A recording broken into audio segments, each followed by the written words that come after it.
दोस्तों, पिरामिड धरती की सबसे रहस्यमय करामात है। और जो बात लगातार आज जोर पकड़ रही है वो ये है कि पिरामिड को असल में इंसानों ने नहीं बल्कि एलियंस ने बनाया है। एलियंस हमसे काफ़ी तकनीकी रूप में आगे थे। ये बात खास तौर पर the great pyramid of Giza, जिसे खुफू पिरामिड भी कहते हैं, उसके बारे में कही जाती है। ये पिरामिड पुरानी सभ्यता के 7 आश्चर्यों में से एक था। कई लोगों का मानना है कि 4600 साल पहले इस 481 फीट ऊंचे 13 एकड़ में फैले पिरामिड को बनाया, जिसमें 2 से 45 टन वजनी 23 लाख पत्थरों का इस्तेमाल किया गया। हाल ही में दोस्तों, स्पेस एक्स टेस्ला जैसी कंपनी के सीईओ एलन मस्क ने भी ट्वीट करके बताया कि उन्हें लगता है कि पिरामिड्स को एलियंस ने बनाया था। यह ट्वीट कुछ ही देर में 84 बार रीट्वीट कर दिया गया। हम दोस्तों यहाँ पर आपको बता दें कि मार्स पर हम लोगों को बसाने का इरादा रखने वाले और हाइपरलूप जैसे आविष्कार को दुनिया को देने वाले एलन मस्क कोई भी ऐसी वैसी बात नहीं करते। वो धरती पर मौजूद कुछ सबसे स्मार्ट लोगों में से एक माने जाते हैं। लेकिन दोस्तों, एलन मस्क के इस ट्वीट को इजिप्ट के लोगों ने पसंद नहीं किया, क्योंकि दोस्तों ये पिरामिड इजिप्ट का गर्व है और कभी भी इजिप्ट के लोग पिरामिड को बनाने का श्रेय किसी को नहीं देना चाहते, वो चाहे कितना भी इम्पॉसिबल क्यों ना लगे।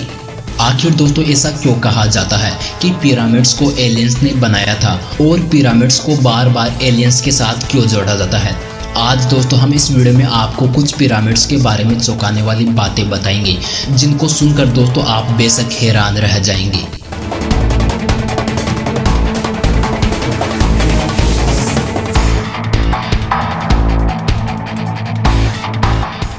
Number 1, pyramid design.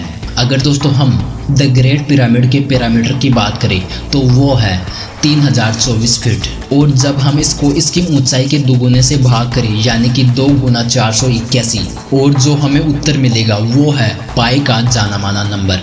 अब दोस्तों ऐसा करना बिना मैथ के एडवांस कैलकुलेशन के मुमकिन नहीं हो सकता। और ऐसा ही नहीं दोस्तों, अगर हम मून को धरती के एकदम मिलाकर रख दें बिल्कुल इसी तरह, और पिरामिड के आकार को बड़ा करके इसके ऊपर रख दे जहां पर पिरामिड का एक कोना मून के बीचों बीच में हो, तो पिरामिड के नीचे वाली लकीर धरती के बीचों बीच से होकर गुजरेगी। और जब इस कैलकुलेशन से जो धरती का डायामीटर निकल कर आएगा वो असली डायामीटर का 99.96% होगा। क्यों दोस्तों, है ना कमाल की बात? यही नहीं दोस्तों, पिरामिड के स्टोन्स ब्लॉक को बनाने के लिए 1 क्यूबिट का इस्तेमाल किया गया है। 1 क्यूबिट का मतलब होता है 1.86 फीट। और दोस्तों हैरानी की बात यह है कि 1 क्यूबिट धरती के नॉर्थ पोल से साउथ पोल के 1/2 करोड़ वाय हिस्सा है। और दोस्तों ये बात कोई कोइंसिडेंट नहीं हो सकती। नंबर 2, पिरामिड की प्लेसमेंट।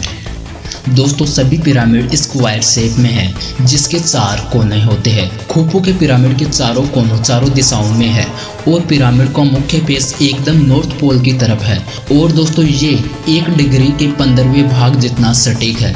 और दोस्तों चौंकाने वाली बात तो यह है कि धरती के पोल्स भी धीरे धीरे अपनी जगह से सरक रहे हैं।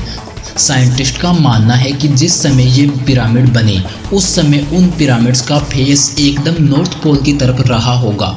और दोस्तों आज हम उपकरणों की मदद ना ले तो ऐसा करना शायद आज भी हमारे लिए इम्पॉसिबल हो सकता है। यही नहीं, जिस जगह इसको बनाया गया यानी कि पिरामिड को, वो जगह भी साधारण नहीं।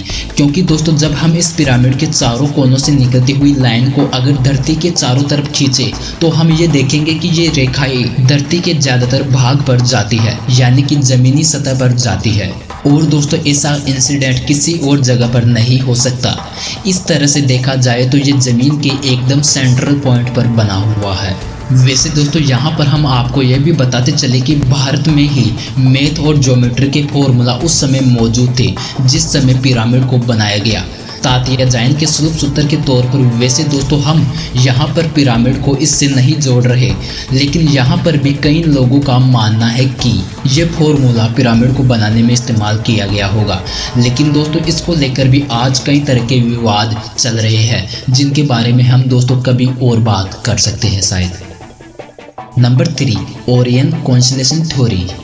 1990 के दशक में रॉबर्ट बोवेल, ग्राहम हैमकॉक और एड्रियन गिलबर्ट ने अलग अलग काम करते हुए एक थ्योरी सामने रखी, जिसके बारे में ये कहा गया कि अगर हम पौराणिक नक्षत्र को देखें तो तीनों स्टार में से एक स्टार थोड़ा सा अलग दिखाई देता है। इसीलिए दोस्तों ये तीनों एक लाइन में नहीं है। और हम इसी तरह गीजा के पिरामिड के कॉम्प्लेक्स को देखें तो पाएंगे कि तीनों पिरामिड, खूफू का पिरामिड, खाफरे का पिरामिड और मेनकोरे का पिरामिड, इन तीनों को जोड़ते हुए एक लकीर खींची जाए तो ये बिल्कुल ओरियन के तीनों स्टार जैसी दिखाई पड़ती है।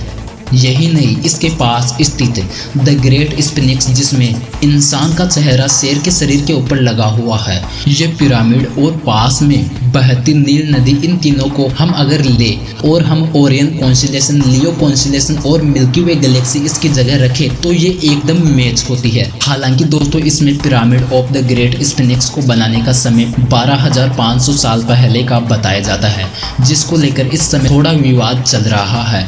लेकिन दोस्तों ये आज तक कोई नहीं जान पाया कि आखिर द ग्रेट स्फिनिक्स कितना पुराना है। लेकिन हकीकत में दोस्तों इस थ्योरी ने दुनिया भर को सोच में डाल दिया है।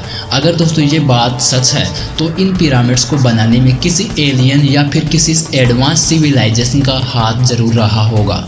वैसे दोस्तों पिरामिड्स के बारे में काफ़ी ज़्यादा थ्योरीज मौजूद है, जिनके बारे में दोस्तों शायद हम इस वीडियो में पूरी बात नहीं कर सकते। इसीलिए दोस्तों आज हम इस वीडियो को यहीं पर ख़त्म करते हैं। मिलते हैं हमारे अगले वीडियो में, तब तक के लिए इस वीडियो को लाइक शेयर ज़रूर करें। हमारे चैनल पर नए हैं तो हमारे चैनल को सब्सक्राइब किए बिना कहीं मत जाइएगा। वीडियो देखने के लिए धन्यवाद और अंत में जय हिंद दोस्तों।